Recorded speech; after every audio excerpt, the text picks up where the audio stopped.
नमस्कार। मैं डॉक्टर हेमंत शर्मा। आज आपको बताने जा रहा हूं ट्रॉमेटिक हेड इंजरी, या हम अदर वर्ड में बोलेंगे ट्रॉमेटिक ब्रेन इंजरी। ठीक है, इसको हम समझते हैं हिंदी के अंदर। अगर ट्रॉमेटिक क्या है, अगर आप कुर्सी से गिर गए, सर की चोट लगी, तो ये ट्रॉमा है। आप छत से गिर गए, सर की चोट लगी, ये ट्रॉमा है। आपका कोई एक्सीडेंट हो गया बाइक से, कार से, या किसी ने आपको मार दिया सर पे डंडे का, जो भी है, तो दिस इज टर्म, इस टर्म को हम बोलेंगे ट्रॉमेटिक ब्रेन इंजरी या हेड इंजरी। समझते हैं पहले ये दो तरीके की होती है। इस वीडियो के माध्यम से मैं आपको बताऊंगा इसका इलाज क्या है, क्या ये क्योर हो सकता है, और किस किस टाइप का हो सकता है, और क्या इसमें इन्वेस्टिगेशन का जरूरत पड़ेगा, और क्या क्या सिम्टम्स आ सकते हैं मरीज को। देखो, मेनली इसको प्राइमरी और सेकेंडरी में डिवाइड किया गया है। Primary traumatic head injury, secondary traumatic head injury. Primary से समझ रहे हो, फर्स्ट इनिशियल, तो उसमें क्या हो सकता है, आपके हेड में, ब्रेन में कॉन्ट्यूजन्स हो सकते हैं, हेमाटोमा हो सकता है, लेसरेशन हो सकता है, मतलब कोई छेद हो गया, फट गया, सर का हड्डी टूट गया, ये सब प्राइमरी में है। कॉन्ट्यूजन, अंदर कोई ब्लीड हो, ये सारी चीजें प्राइमरी में हो सकता है। या फिर पेशेंट को हो सकता है एसडीएच हो, एसएएच हो, ईडीएच हो, ऐसे भी चेंजेस आ सकते हैं, तो ये प्राइमरी में रहेंगे।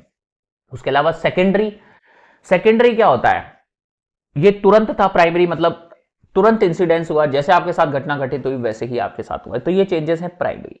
सेकेंडरी में क्या क्या चेंजेस आ सकते हैं, जैसे हाइपोक्सिया, ब्रेन में ब्लड सप्लाई कम हुआ, तो ब्रेन में ऑक्सीजन का कमी हुआ, तो हाइपोक्सिक ब्रेन इंजरी हम बोलते हैं। उसके अलावा सेकेंडरी में हाइपरग्लाइसीमिया, इलेक्ट्रोलाइट डिसबैलेंस, ठीक है, हाइपोटेंशन, इंट्राक्रेनियल प्रेशर डिक्रीजेस या इंक्रीजेस, ठीक है, ये चेंजेस आ सकते हैं। हाइपोटेंशन जैसे मैंने बताया, तो ये सारी चीजें सेकेंडरीज में आएंगी। Secondary infection, secondary injury. अब ट्रॉमेटिक ब्रेन इंजरी है, और कैसे हो सकती है, माइल्ड हो सकती है, मॉडरेट हो सकती है, सीवियर हो सकती है, वेरी सीवियर हो सकती है। तो ट्रॉमेटिक ब्रेन इंजरी के अंदर अगर जैसे हल्का फुल्का है, लेसरेशन है, कोई ब्रेन में कुछ भी नहीं है, तो वो पेशेंट ऑब्जर्वेशन के लिए 24 घंटे एडमिट रह सकता है। कि कोई, कई बार क्या होता है, सीटी स्कैन हमने कराया, एनसीसीटी हेड, कुछ नहीं आ रहा, 24 घंटे बाद हम कराते हैं इंसिडेंस होने के बाद, तो हो सकता है कोई कॉन्ट्यूजन हो, ब्लीड बढ़ गया हो ब्रेन में, ऐसा भी पॉसिबिलिटी है 24 घंटे बाद भी। तो अगर सीटी नॉर्मल आ रहा है, इसका मतलब ये नहीं है कि पेशेंट ठीक है, उसको 24 आवर्स ऑब्जर्वेशन में एडमिट होना चाहिए। उसके बाद कई बार क्या होता है, कॉन्ट्यूजन्स है, वो हो सकता है सुबह तक बढ़ जाए, छोटा सा कॉन्ट्यूजन है, ठीक है। कई बार बहुत बड़े बड़े कॉन्ट्यूजन्स वगैरह दिखेंगे, लैसरेटेड है, बहुत ज्यादा इंजरी है तो कई बार टैग सूचर्स लेंगे, बहुत कम इंजरी है तो सिंपल सूचर ले सकते हैं। उसके अलावा जो भी हेड इंजरी के पेशेंट हैं, वो सब एक बार ऑब्जर्वेशन में रहें, एडमिट रहे हैं, ठीक है। उसके अलावा हेड इंजरी में सेकेंडरीज में और क्या था, जैसे सीजर्स आ सकते हैं पेशेंट को, मिर्गी का दौरा आना, कन्वर्जन्स आना, ये सब सिम्टम्स सकते हैं, वॉमिट होना, ये सारे, चक्कर आना। उसके बाद जो ट्रॉमेटिक हेड इंजरी है, जैसे कई बार बहुत सारे कॉन्ट्यूजन है, पेशेंट कई बार कोमा में भी चला जाता है, कुछ केसेस में वेजिटेटिव स्टेट में भी चला जाता है, पूरा ब्रेन ऑक्यूपाई हो गया, फ्रंटो टेम्पोरल, पैराइटल, ऑक्सीपिटल, और बड़े बड़े कॉन्ट्यूजन आपको दिख रहे हैं, तो कभी भी हिम्मत नहीं हारनी है। पहली चीज, हिम्मत नहीं हारनी है। कई बार एनसीसीटी हेड नॉर्मल है, जीसीएस आपका बहुत पुअर है, 3 आ रहा है जीसीएस, सिटी हेड में कुछ नहीं आ रहा, 24 घंटे बाद भी कुछ नहीं आ रहा, फिर हम एमआरआई पे जाते हैं, एमआरआई ब्रेन। एमआरआई में क्यों जा रहे हैं, हो सकता है पेशेंट को डिफ्यूज एक्सोनल इंजरी हो, उसमें ग्रेड 1 2 3 4 ऐसे ग्रेडिंग रहेगा, जितना ज्यादा ग्रेड उतनी ज्यादा सीवियर। कुछ केसेस में ऐसा भी होता है कि बोलते हैं कि पेशेंट को बहुत ज्यादा इंजरी है, अब वो जिंदगी में कभी ठीक नहीं होगा, घर वालों को फॉल्स होप, फॉल्स उम्मीद ना दी जाए, कोई कोई फॉल्स होप ना दे दे। पर देखो, ऐसा नहीं है, पेशेंट का कितना भी इंजरी क्यों ना हो, चमत्कार भी होते हैं, और कई बार अच्छा ट्रीटमेंट करने से पेशेंट रिवाइव होता है। अच्छा ट्रीटमेंट क्या होता है, मैं आपको समझाऊंगा इस वीडियो के माध्यम से। अच्छा ट्रीटमेंट करने से पेशेंट ठीक होता है, घर वालों के पास अगर सफिशिएंट मनी है, घर वालों के पास उम्मीद है, हौसला है, जज्बा है, तो भी पेशेंट ठीक होता है, वो केयर कर सकते हैं। देखो, इसमें क्या होता है, जैसे ही आपका एक्सीडेंट हुआ या कोई भी इंसिडेंस हुआ, हेड इंजरी हुई, स्टार्टिंग के जो 2 आवर्स होते हैं, उसमें 10 मिनट्स पहले हम पकड़ते हैं, 10 मिनट्स, 10 मिनट से ले, ठीक है, 10 मिनट के अंदर मैक्सिमम डेथ हो जाती है, या फिर 2 घंटे में, अगर पेशेंट चला गया। उसके बाद आपके पास 24 आवर्स 48 आवर्स तक रहते हैं, उसमें भी पेशेंट जा सकता है। ठीक है, उसके बाद 7 दिन का टाइम होता है, 14 डेज तक अपन मान लेते हैं। 14 दिन के अंदर जो पेशेंट अगर ट्रीटमेंट ले रहा है तो वो इन्फेक्शन का बहुत डर होता है, उसमें इन्फेक्शन से जा सकता है वो। अगर 14 दिन 15 दिन ट्रॉमा के बाद पेशेंट निकालता है तो जान जाने का खतरा कम होता जाता है। 2 हफ्ते अगर पेशेंट ने सर्वाइव कर लिया तो जान जाने का खतरा कम हो जाता है। अब रही बात पेशेंट की रिकवरी की, तो रिकवरी कैसे होगी? क्या पेशेंट ठीक हो सकता है? बहुत बड़ी बड़ी इंजरीज है, उससे भी क्या बाहर आ सकता है? तो बिल्कुल बाहर आ सकता है।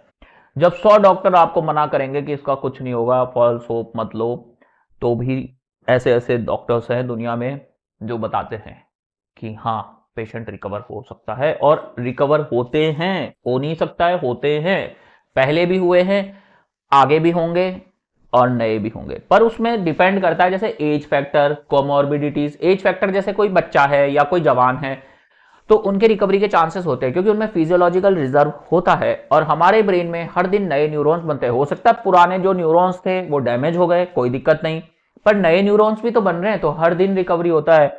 मैक्सिमम रिकवरी हम 3 महीने में देखते हैं, उसके बाद 6 महीने का टाइम रहता है, फिर 12 महीने तक अगर रिकवरी आ जाती है तो वो बहुत अच्छा होता है। उसके बाद भी आ सकती है रिकवरी, पर फिर थोड़ा लंबा समय खिंच जाता है।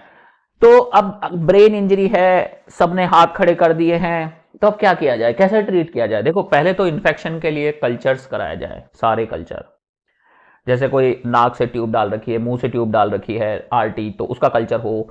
कोई ट्रैकियोस्टोमी है तो उसका कल्चर हो। ईटी ट्यूब है तो एंडोट्रैकियल ट्यूब का कल्चर हो। यूरिन कैथेटर है तो कैथेटर का कल्चर हो। कोई ड्रेन डाल रखा है तो ड्रेन का भी कल्चर होना चाहिए। ब्लड का कल्चर होना चाहिए। स्टीराइल आ रहा है फिर कराओ, स्टीराइल आ रहा है फिर कराओ। फंगल कल्चर होना चाहिए। हार्मोन्स देखने होते हैं, प्रोलैक्टिन हार्मोन। इलेक्ट्रोलाइट्स का हमें ध्यान रखना है, सोडियम, पोटेशियम, क्लोराइड, कैल्शियम, वेल्शियम, ये सब आपको ध्यान रखने हैं। विटामिन का ध्यान रखना है, B12, विटामिन D3, CBC, पूरा वर्कअप मांगता है। प्रोटीन्स बॉडी में होना चाहिए। कोई इन्फेक्शन बढ़ तो नहीं रहा, ESR CRP होना चाहिए। प्रोकैल्सिटोनिन लेवल देखना होगा, सेप्सिस तो नहीं बढ़ रहा। थायराइड हार्मोन भी देखना है, HbA1c भी देखना है। बहुत सारी चीजों का वर्कअप है। लीवर फंक्शन देखना है, रिनल फंक्शन देखना है। अब आपको लगेगा मैं इतना सारा वर्कआउट बता रहा हूं, ये सीवियरली क्रिटिकल इल पेशेंट की बात कर रहा हूं मैं, ठीक है, जिसकी उम्मीद लोगों ने छोड़ दी है। तो ये रिवाइव हो सकते हैं, ये रिवाइव हो सकते हैं। फिजियोथेरेपी पेशेंट को चाहिए होता है, चेस्ट फिजियोथेरेपी और बॉडी फिजियोथेरेपी। कई बार ट्रॉमा की हिस्ट्री होने के बाद हेड इंजरी पेशेंट को पैरालिसिस हो जाता है, पर वो भी रिकवर होता है। तो सिम्टोमेटिक ट्रीटमेंट, प्रोटीन अच्छा देना है हमको, न्यूट्रिशन पेशेंट को पूरे फुलफिल करने हैं, और फैमिली इमोशनल सपोर्ट, कि फैमिली उम्मीद ना छोड़े, फैमिली हारे नहीं, डरे नहीं, कॉन्फिडेंस रखे, उम्मीद रखे, हौसला रखे, और सिम्टोमेटिक ट्रीटमेंट पेशेंट का चलने दे। तो उससे क्या होगा, पेशेंट की रिकवरी के चांसेस बनते हैं, ठीक है, पेशेंट ठीक होने के चांसेस बनेंगे और पेशेंट ठीक हो सकता है, ठीक है। और आप चाहें तो मल्टीपल ओपिनियंस ले सकते हैं, हर जगह से ओपिनियन ले सकते हैं, और केयर इंपॉर्टेंट है। बैड सोर ना होने दे। अगर पेशेंट को बैड सोर हो रहे हैं तो वो भी एक इन्फेक्शन का चांस है। हो सकता है बॉडी में पूरा रिकवरी हो रहा है, सब कुछ ठीक हो रहा है, पर बैड सोर हो रहा है। तो बैड सोर को कैसे प्रिवेंट करेंगे? एयर वाटर बैड, और डेली पोजीशन चेंज करना है पेशेंट का, और देखना है, रिकवरी देखना है, ठीक है। सिम्टोमेटिक, न्यूट्रिशन, यूरिन आउटपुट देखना है आपको, आरटी से फीड रहेगा पेशेंट का, तो ये चीजें ध्यान रखें। ट्रैकियोस्टोमी का सक्शन वगैरह उसको क्लीन करते रहना, आरटी चेंज करना टाइम पे, कैथेटर चेंज करना, तो वो सारी चीजें ध्यान रखनी है। लास्ट में, अगर वीडियो अच्छा लगता है तो लाइक करें, चैनल पे नए हैं सब्सक्राइब कर लें, और अगर आपका भी कोई मरीज ऐसा है तो व्हाट्सएप नंबर मेरा डिस्क्रिप्शन में है, कृपया डायरेक्ट कॉल ना करें, व्हाट्सएप पे जाके मैसेज करें। थैंक यू, धन्यवाद, गुड बाय, नमस्कार।